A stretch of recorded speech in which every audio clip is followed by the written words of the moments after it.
Amigos e amigas ouvintes.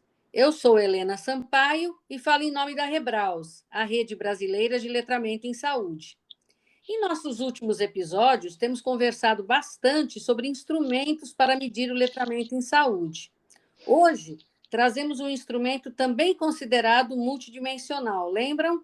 Já falamos aqui do HLQ e hoje falaremos do HLS. Para falar sobre ele, estamos aqui com o Dr. Fábio Luiz Miali, que vem trabalhando com a validação deste instrumento no Brasil. O Fábio é cirurgião dentista e é professor associado da Faculdade de Odontologia de Piracicaba, da Unicamp, na área de Educação e Promoção da Saúde, e é membro da diretoria científica da Rebraus. Olá, Fábio, tudo bem?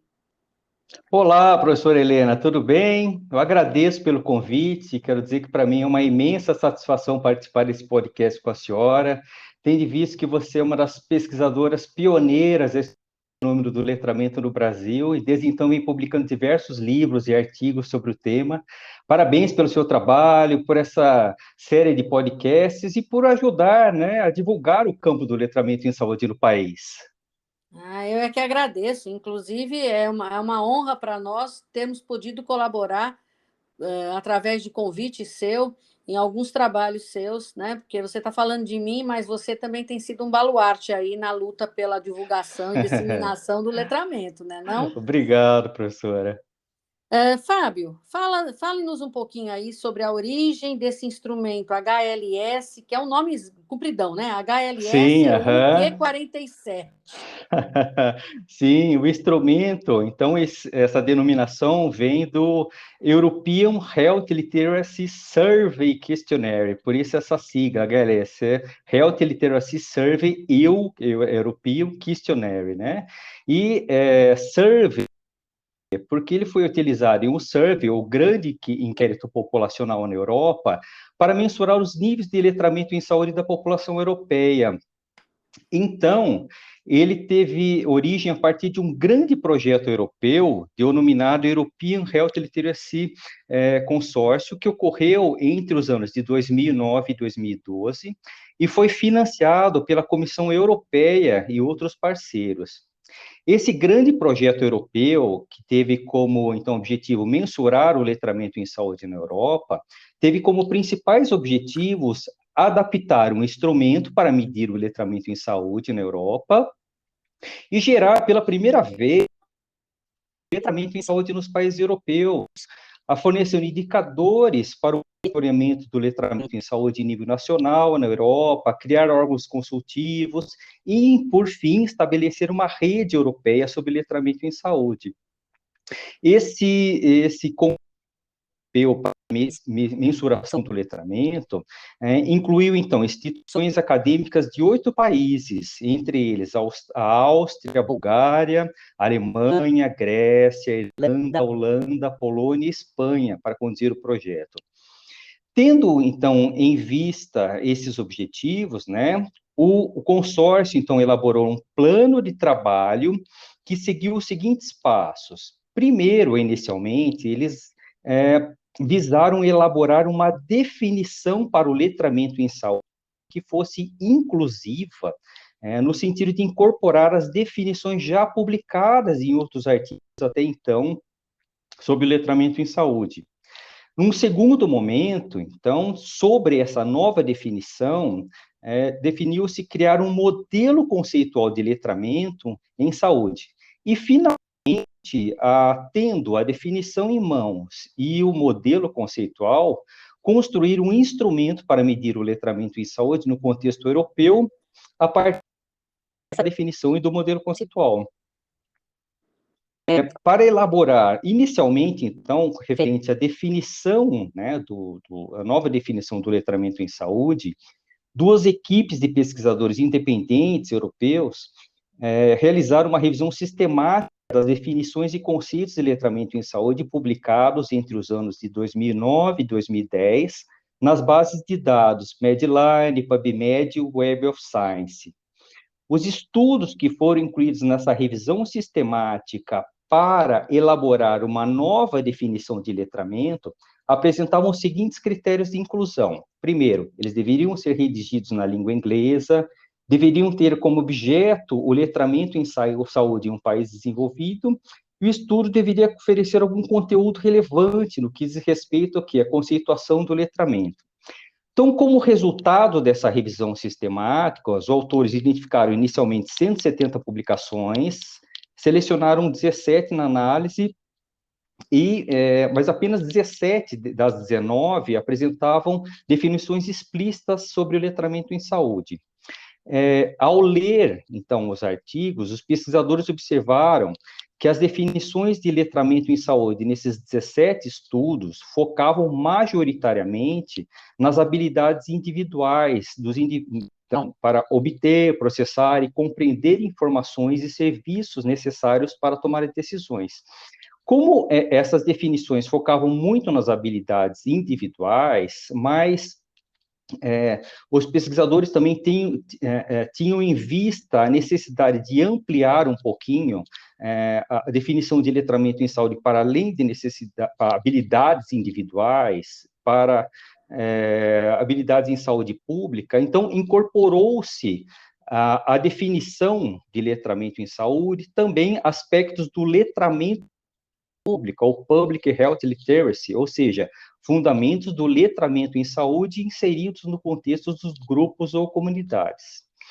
Então, a partir da análise dessas definições, né, e dos estudos, mais a incorporação dos aspectos do letramento em saúde pública, os pesquisadores elaboraram uma nova definição, descrita por eles como condensada e inclusiva, que fosse capaz de captar os diferentes sentidos e dimensões do letramento em saúde apresentados na literatura até então. E então, o primeiro passo, né, desse grupo europeu foi elaborar essa definição de letramento em saúde, que é conhecida até hoje e utilizada pela Organização Mundial da Saúde, e a definição de letramento em saúde que esse consórcio europeu, então, elaborou a partir dessa revisão sistemática o letramento em saúde está relacionado ao letramento em geral, envolve o conhecimento, a motivação e as competências das pessoas para acessar, entender, avaliar e aplicar as informações de saúde para fazer julgamentos e decisões na vida cotidiana em relação aos cuidados em saúde, prevenção de doenças e promoção da saúde, a fim de se manter ou melhorar a qualidade de vida ao longo do curso de vida. Então, a partir dessa definição, que eles denominaram de inclusiva, porque incluiu características dos estudos daquela revisão sistemática que foi feita, eles desenvolveram uma estrutura ou modelo conceitual, na forma de uma figura, que descreve as principais dimensões do letramento em saúde, bem como os fatores proximais e distais que podem impactar no letramento em saúde. Por exemplo, os determinantes socioambientais e individuais, bem como as consequências potenciais do letramento em saúde em termos de comportamentos relacionados à saúde, resultados de saúde e uso de serviços de saúde. Então, no centro desse modelo conceitual, é apresentadas 4 competências ou habilidades do letramento em saúde, que é de acessar, entender, avaliar e aplicar as informações em saúde. E o que são essas competências de acessar, entender, avaliar e aplicar? Segundo os autores, então, acessar refere-se à capacidade de buscar, encontrar e obter informações em saúde. A competência de entender, então, é realmente de entender as informações de saúde acessadas. A competência ou habilidade de avaliar descreve a habilidade do indivíduo de interpretar, filtrar, julgar e avaliar as informações de saúde acessadas. Por fim, a habilidade ou competência de aplicar refere-se à capacidade do indivíduo de comunicar e usar as informações para tomar decisão para melhorar a sua saúde. Ainda segundo os autores, cada uma dessas 4 competências representa uma dimensão crucial do letramento em saúde, pois cada uma delas, então, acessar, avaliar, aplicar e entender, requer habilidades cognitivas específicas e depende também da qualidade das informações fornecidas pelos serviços de saúde. Ah, ainda, segundo os autores, esses 4 processos ou habilidades, cada um geram conhecimentos e habilidades que possibilitam que uma pessoa navegue por os 3 domínios, ou contextos, ou dimensões da saúde, que são os domínios, contextos ou dimensões do cuidado em saúde, prevenção de doenças e promoção da saúde. O domínio cuidados em saúde é aquele onde o letramento em saúde envolve a capacidade do indivíduo de acessar informações sobre questões médicas ou clínicas, entender informações médicas, interpretar e avaliar informações médicas, tomar decisões informadas sobre questões médicas e seguir os conselhos médicos. Sobre o domínio prevenção de doenças, é aquele onde o letramento em saúde envolve a capacidade de acessar informações sobre fatores de riscos para a saúde, entender as informações sobre os fatores de risco, interpretar e avaliar informações sobre fatores de risco, e também tomar decisões informadas sobre como se proteger contra esses fatores de risco. Por último, o domínio da promoção da saúde é onde o letramento em saúde refere-se à capacidade do indivíduo de atualizar-se regularmente sobre os determinantes da saúde no âmbito social e no ambiente físico, interpretar e avaliar as informações sobre esses determinantes, sua capacidade de tomar decisões informadas sobre esses determinantes e também a se engajar em ações comunitárias. Então, esse modelo construído pelos autores supõe que o indivíduo possa progredir por meio das 4 competências, ou seja, de acessar, entender, avaliar e aplicar informações em saúde, nesses 3 domínios, que é do cuidados em saúde, prevenção de doenças e promoção da saúde. E a partir dessas 4 competências e 3 contextos, foi elaborada uma matriz com subdimensões do domínios do letramento em saúde, que os pesquisadores ou profissionais da saúde podem utilizar para avaliar as competências do letramento em saúde nesses 12 subdomínios. Então, somente a partir, então, do momento que foi elaborada a definição de letramento em saúde e o modelo conceitual, é que os pesquisadores partiram, então, para a construção do instrumento em si, para a mensuração do letramento em saúde, que é o HLS-EUQI, né? O HLS-EU Questionnaire.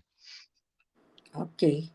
Nossa, eu estou aqui, sabe por que eu estou encantada aqui? É porque você deu uma recuperação de informação para todos os nossos ouvintes e, assim, muito mais completa, porque quando nós iniciamos os episódios de podcast, um dos primeiros que nós falamos foi exatamente o conceito de letramento, nem de longe detalhado como você colocou aqui. Então, eu acho que é ótimo. Nós vamos falar do instrumento, mas já estamos revisando conceito e modelo conceitual.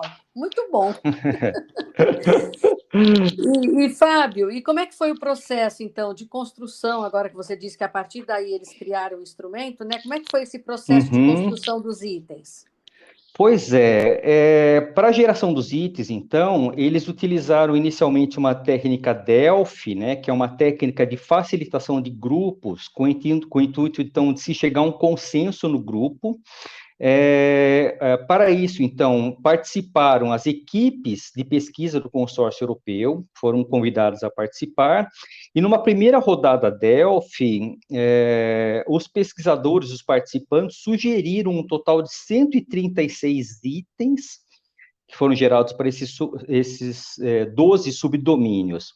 Numa segunda rodada Delphi, então, após essa primeira avaliação, resultou numa redução para 43 itens. Então, esses 43 itens passaram posteriormente pela avaliação de grupos focais, com 50 indivíduos para se testar a validade de face do instrumento relativa à estrutura, clareza e conteúdo do questionário. Esses grupos focais fizeram sugestões em cima dessas 43 questões, como foram elaboradas. Após isso, então, as sugestões do grupo focal, essas 43 questões subiram para 47 e foi feita uma testagem em campo, ou pré-testagem do instrumento, com uma amostra de participantes da Irlanda e da Holanda. Esses participantes, então, no pré-teste, também sugeriram outras mudanças no instrumento, né? Como, por exemplo, algumas questões estavam muito abrangentes ou repetitivas, etc. Após essa testagem de campo, então, o instrumento, com essas observações, o instrumento voltou para consulta com um grupo de especialistas, foi feita uma consulta com 25 especialistas, então, nesse estágio, que finalizaram o instrumento, então, tá? E o instrumento, então, final constou, então, de 47 questões, dentre elas, 16 questões relacionadas ao domínio cuidados em saúde, 15 ao contexto de prevenção de doenças e 16 para o domínio de promoção da saúde. Então, e essas 47 questões do instrumento, segundo os autores, abrangem aquela ampla tipologia de letramento em saúde propostas pelo NUTBIM, ou seja, aspectos de letramento funcional, interativo e crítico.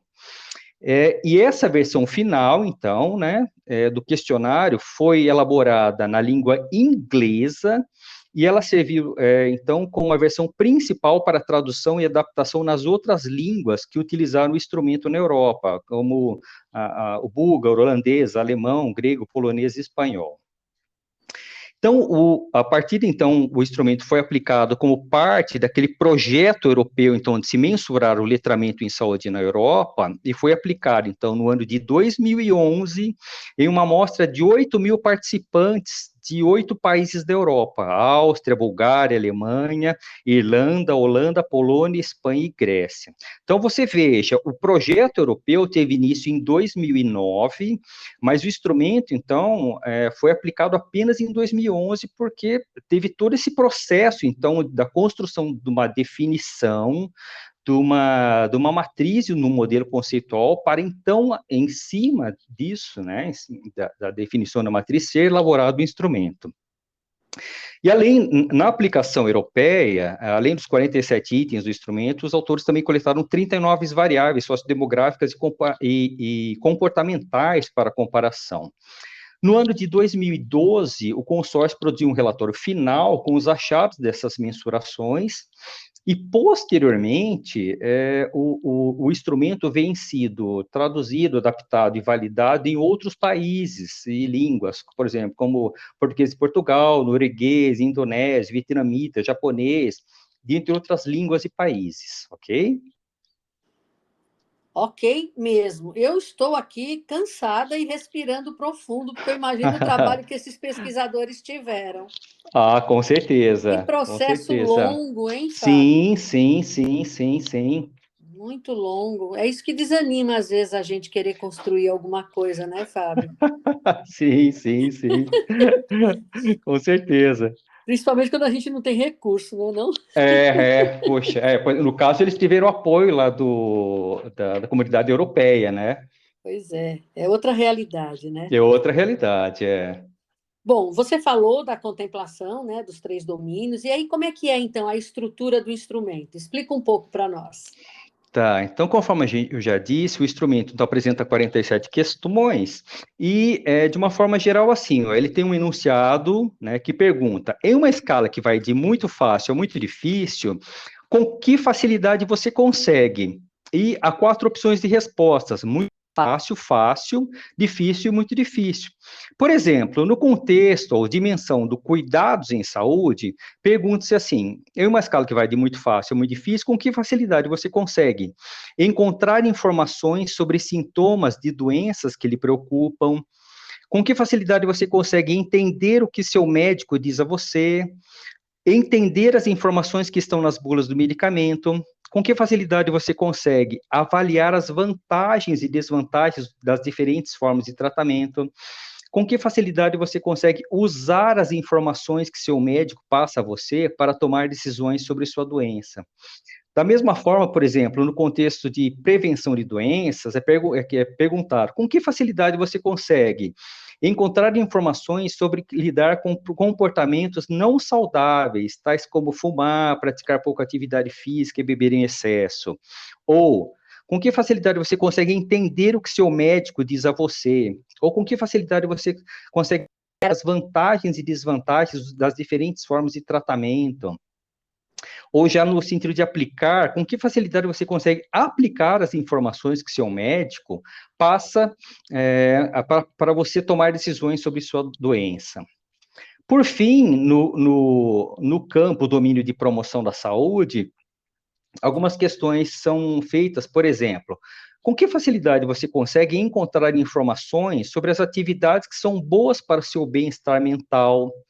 Com que facilidade você consegue encontrar informações sobre como a vizinhança poderia ser mais saudável, por exemplo, redução do barulho, poluição, criação de áreas verdes e áreas de lazer? Com que facilidade você consegue encontrar informações sobre as mudanças políticas que podem afetar a sua saúde, por exemplo, leis, novos programas de saúde, exames médicos, e etc. Né? Então, aqui, de uma forma bem sintética, eu apresentei alguns exemplos de algumas questões que compõem o instrumento nos 3 domínios de saúde, ok? Ok, é sintética, mas deu para entender muito bem. Eles fazem uma abrangência muito grande nessas questões, né? Você consegue Uhum. avaliar uma série de possibilidades aí, muito bom, muito bom. Até a inserção do indivíduo na comunidade acaba saindo aí, né? Sim, sim, sim, sim. Muito bom. Fábio, e como é que é gerado o score desse instrumento?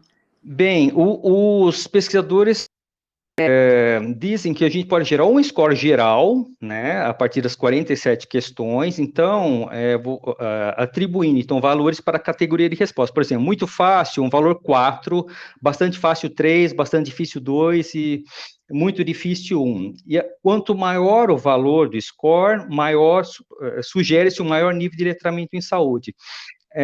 Segundo os autores, deve ser feita uma regra de 3 para facilitar a comparabilidade entre os estudos, que é assim, o score geral valerá 50, um valor de 50, e faça uma regra de 3, na verdade.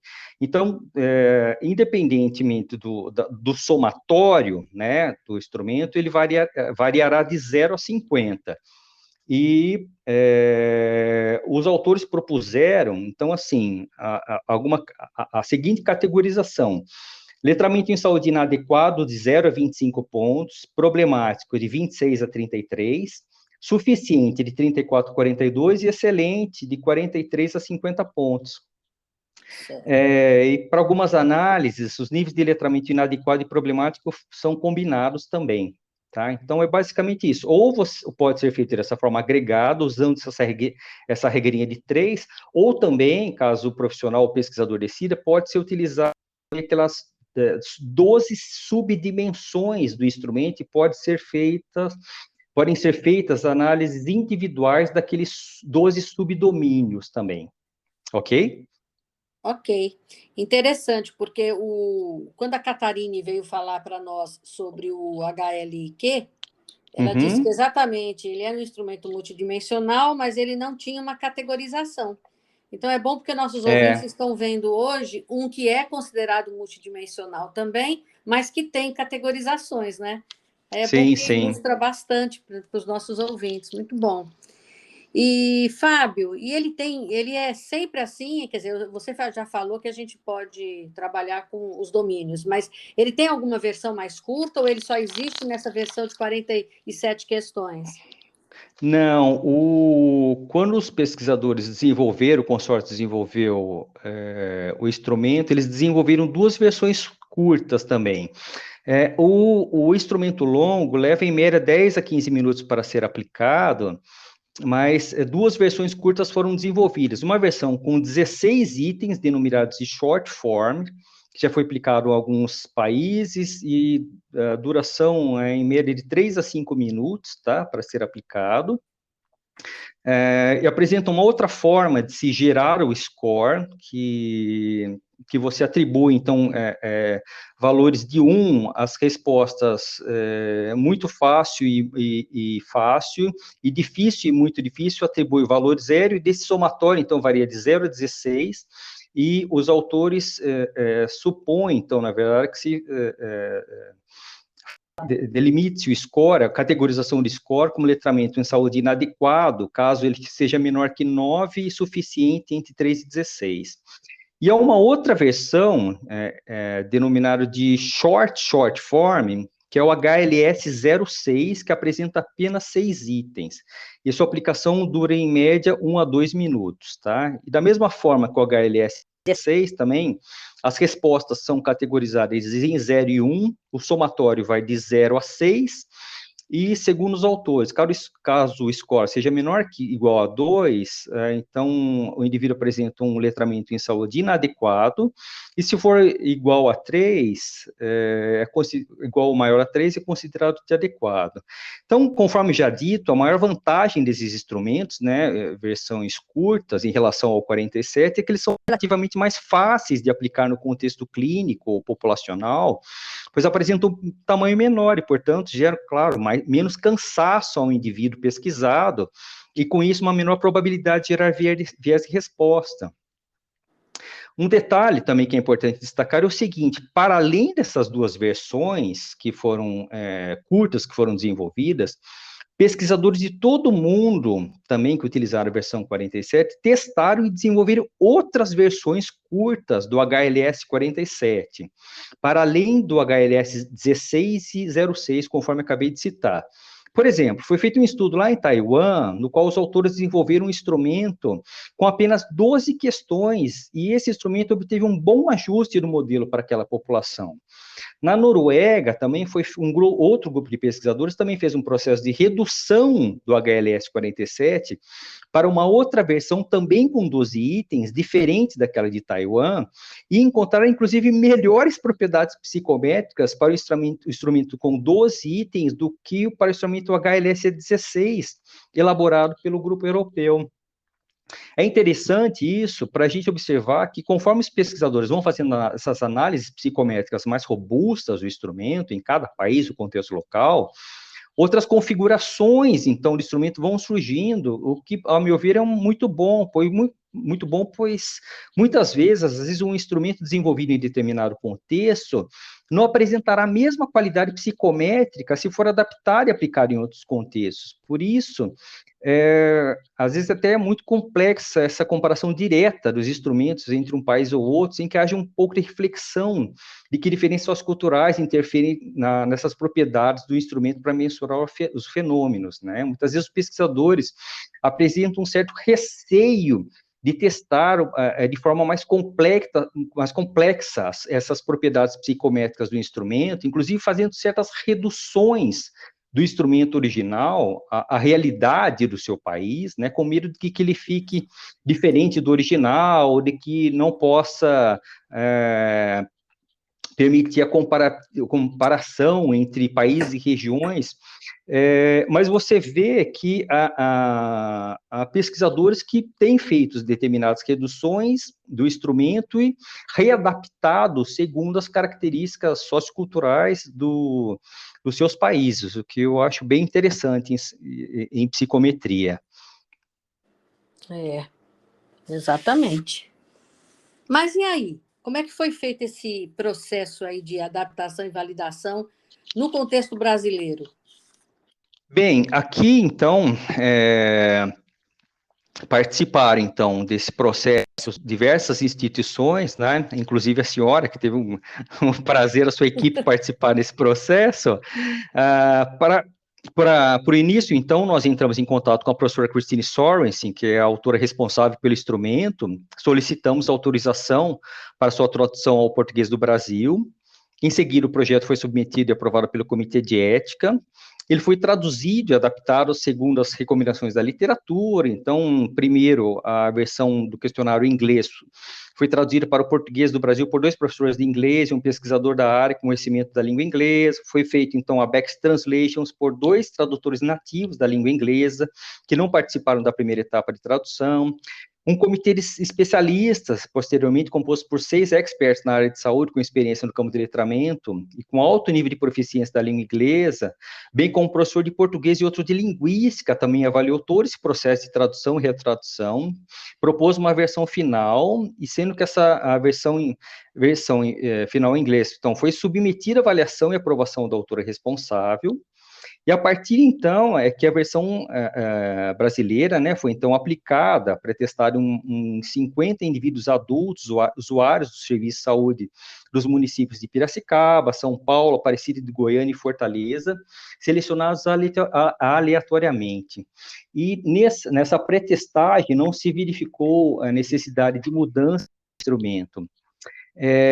Posteriormente, então, a avaliação das propriedades psicométricas foi realizada por meio de um estudo transversal com uma amostra de conveniência de 783 indivíduos adultos em Piracicaba, São Paulo, Aparecida de Goiânia e Fortaleza. Até o momento, então, nós rodamos as análises psicométricas das versões curtas, tá? Do HLS 06 e HLS 16 do instrumento, as quais demonstraram, então, bons resultados do ajuste na análise fatorial.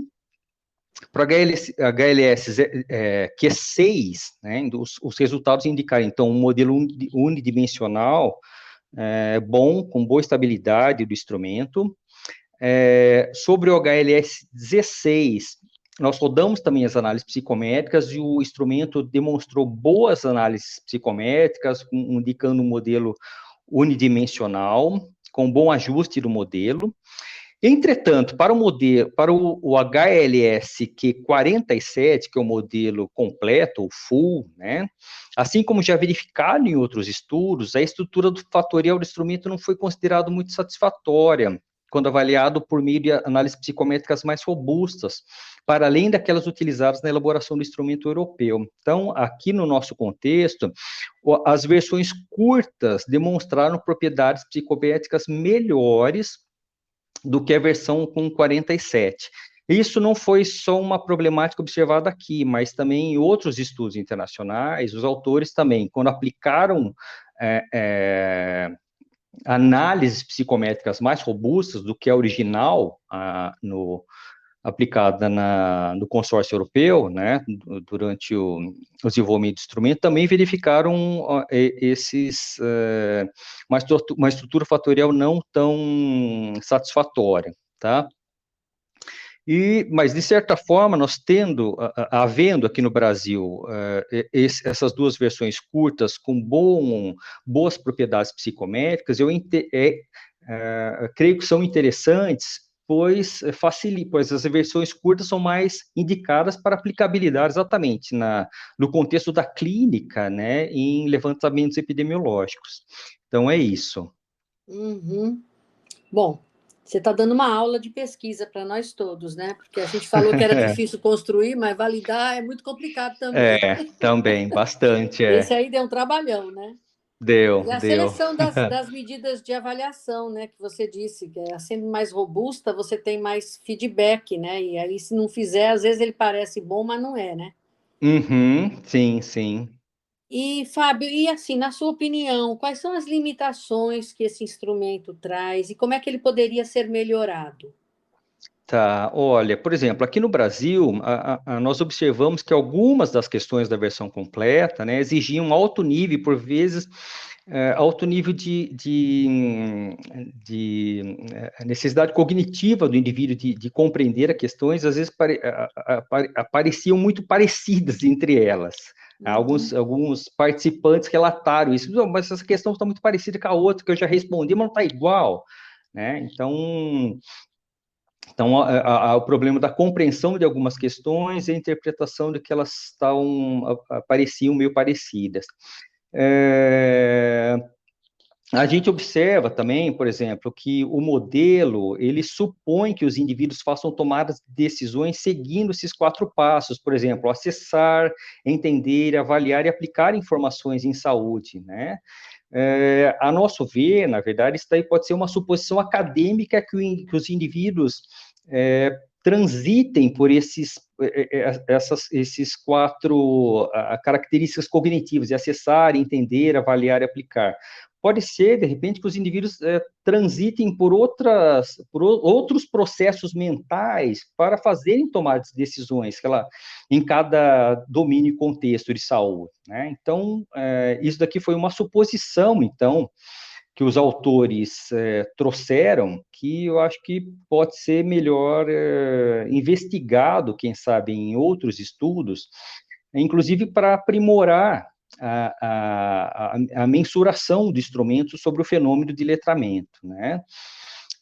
Algumas questões também que a gente observou em relação ao domínio ou contexto da promoção da saúde, às vezes eles são majoritariamente afetados por fatores externos ao indivíduo, né? Por exemplo, caso ele viva em um ambiente sociopolítico, cultural que não favoreça a tomar decisões em nível comunitário, e o score geral, então, o final do instrumento, poderá ser afetado por essa pontuação, às vezes pode ocorrer um viés nesse domínio das questões relacionadas à promoção da saúde, que às vezes pode ser, essas questões podem ser aplicáveis no contexto europeu, mas não tão fidedignas, de repente, no contexto dos países sul-americanos, por exemplo, né? Então, às vezes, só apenas a adaptação de algumas questões não quer dizer que ele esteja totalmente adequado à cultura, né? E ao contexto sociopolítico dos países,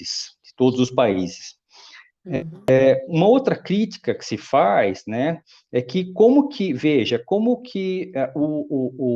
para a definição do instrumento foi elaborada há mais de 10 anos, eles fizeram uma revisão sistemática entre 2009 e 2010, daí que criou-se a definição do instrumento, já se passaram em mais de 10 anos, né, então essa definição deveria ser, então, revista e atualizada para ver o que já foi publicado em todo o mundo até o momento, e não só na língua inglesa, e não só em países desenvolvidos. Né? Se a gente relembrar sobre os critérios de revisão utilizados na revisão sistemática, os autores utilizaram, então, estudos publicados na língua inglesa e em países desenvolvidos. Então, quer dizer, isso é uma crítica também que a gente faz, né? Porque a definição pode estar enviesada apenas para o contexto europeu e de países ou de países desenvolvidos, né? Então, e como foi uma revisão sistemática, também ela foi elaborada por pesquisadores, não se ouviu a população de uma forma geral na sua construção, né? Então, é um fato que tem que ser visto também, para às vezes você tem instrumentos que são construídos pelos outsiders, que a sociologia denomina, ou seja, aqueles que estão vendo o fenômeno, mas não estão vivenciando o fenômeno na prática. Isso talvez com aplicação de métodos mistos, qual e quanti, e entrevistando também as pessoas que estão, profissionais de saúde, gestores, população de uma forma geral, talvez se elaborasse um modelo conceitual e um instrumento que fosse, de repente, um pouco mais abrangente, incluindo, né, os outsiders e insiders do processo. É importante refletir também que, às vezes, o uso desses domínios, né, na perspectiva da pesquisa, é diferente, às vezes, da sua transposição para a perspectiva da gestão. Então, a meu ver, também, nós devemos pensar em como que também os resultados dos instrumentos e pesquisas podem ser transpostos para facilitar a tomada de decisão no nível de gestão mesmo, né? Seja da gestão lá na ponta, na unidade básica de saúde, como, de repente, secretário de saúde e outros níveis da gestão. Então, é necessário pensar, né, como que as informações do modelo podem gerar e subsidiar ações e políticas públicas no âmbito dos territórios, tá? Então, basicamente, eu acho que é isso. Realmente é muita coisa para se pensar. Você trouxe aí um Sim, leque sim. grande de críticas aí para se refletir em relação à utilização do instrumento, né? Muito bom. E também subsidiando outras produções, né? outros desenvolvimentos. Muito bom. E, Fábio, eu acredito que não, né? Porque eu acho que você disse tudo, mas mesmo assim eu vou lhe perguntar: tem mais alguma coisa que você queria acrescentar para os ouvintes? Não, eu acho que é por aí mesmo, e eu acho que é importante nós pensarmos em desenvolvimento de estudos nacionais sobre o letramento em saúde, mas não só importando instrumentos e importando ideias, mas nós criarmos, né? O brasileiro é muito criativo, eu acho que nós temos essa capacidade de criar algo que seja nosso, dentro da nossa cultura, dentro do contexto do nosso sistema de cuidados em saúde, que abarque o campo de estudos do letramento e que, claro, utilizando-se de técnicas psicométricas, né, de análises psicométricas robustas para isso, a fim de se criar um instrumento fidedigno. Mas eu acho que um dos caminhos importantes que nós pesquisadores, e não só relacionado a instrumentos de letramento, mas de qualidade de vida, vários outros, nós importamos muitas ideias dos Estados Unidos, da Europa, e temos que começar a pensar em instrumentos nacionais. Isso não vai gerar comparação com outros países? Não, não vai, mas eu acho que é uma postura ética dos pesquisadores, principalmente quando isso envolve recursos públicos, né, de agências de fomento, e nós pensarmos de fato o feedback que nossas pesquisas geram para a gestão em saúde, não só para publicação em revistas A1 e A2, por demandas da CAPES dos programas de pós-graduação. Nós temos que, de fato, começar a pensar no feedback mais direto e concreto às demandas dos serviços de saúde da população brasileira. Eu acho que é isso que eu tinha para minha última reflexão. Muito bom, Fábio, muito bom. Ouvintes, a gente quer que vocês escutem bastante esse episódio de hoje, porque é uma aula sobre vários aspectos. Eu acho que vale muito a pena, é muito enriquecedora essa apresentação. Eu não digo nem que foi uma entrevista, eu digo que foi uma aula mesmo que nós tivemos. Agradecemos demais, Fábio, sua participação hoje.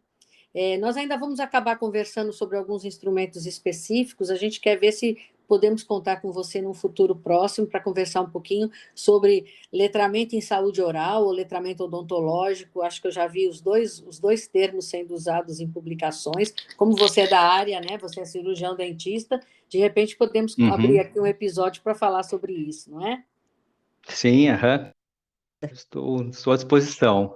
Beleza. Eu quero já antecipadamente me desculpar com os nossos ouvintes, porque nós estamos com um problema logístico aqui no setor de gravação, então tem alguns ruídos extra a nossa entrevista hoje, mas nada que vá impedir a devida compreensão. Então, pronto, meus queridos amigos, minhas queridas amigas ouvintes, apresentamos hoje para vocês, através da fala do Dr. Fábio, mais um instrumento multidimensional de letramento em saúde. Na descrição desse episódio, nós vamos colocar a referência original do desenvolvimento do HLS e vamos acrescentar também alguma outra referência ou outras referências que o Dr. Fábio ache assim ilustrativa para vocês complementarem os conhecimentos. Agradecemos demais a audiência de vocês e aguardamos vocês até o nosso episódio. Nosso próximo episódio vai chegar. Até lá!